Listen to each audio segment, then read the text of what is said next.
Hello! In this video, I'll show you how to perform risk analysis in Anylogistix. We'll consider the supply chain of a shoe supplier in Quy Nhơn and port of Vũng Tàu in Vietnam, port of Kobe, 2 sites in Itami and Tokyo, and 50 customers in the largest cities in Japan.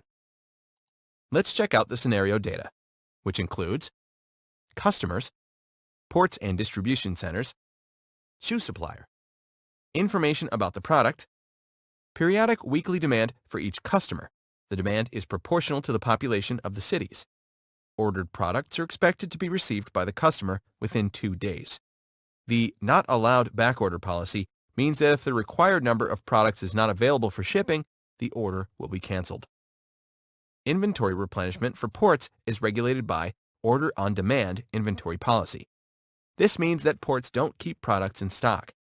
The required number of products is ordered only after receiving an order from distribution centers.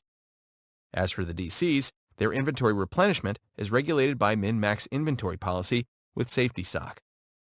In this case, products are ordered when the inventory level falls below a fixed replenishment point equal to min plus safety stock. The ordered quantity is set to such a value that the resulting inventory quantity is equal to max plus safety stock. The required inventory for sites is replenished by ordering the necessary product from a source in accordance with the sourcing policy. Here the source is defined directly for all sites.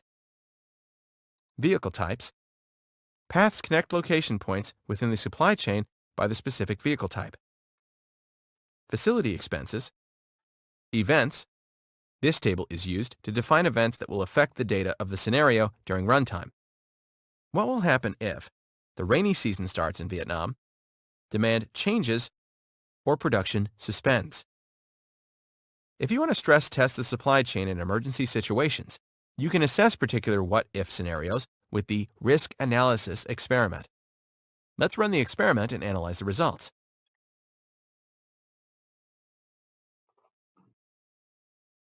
The results are available in the dashboard below the experiment's view in the form of statistics, distributed through the tabs on the left. Let's familiarize ourselves with the corresponding data. Target service level depicts the type of statistic that is specified in experiment properties.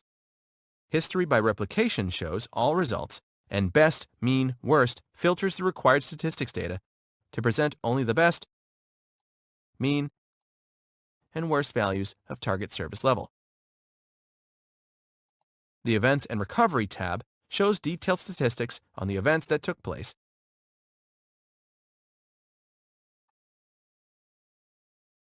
and the recovery time during which the supply chain was running below the specified failure service level. Total cost shows detailed statistics on all the incurred expenses for all replications and their best, mean, and worst values. Revenue depicts statistics on the income generated by a facility from selling products to customers.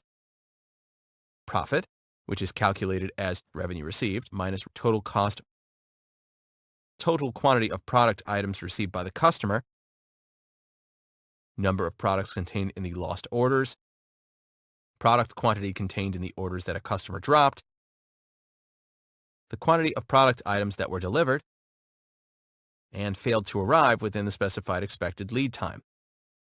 As you can see, there were no late orders. This is due to the set back order policy, which means if DC available inventory isn't enough to fulfill the customer order with the required products, the order will be dropped. Mean delivery time,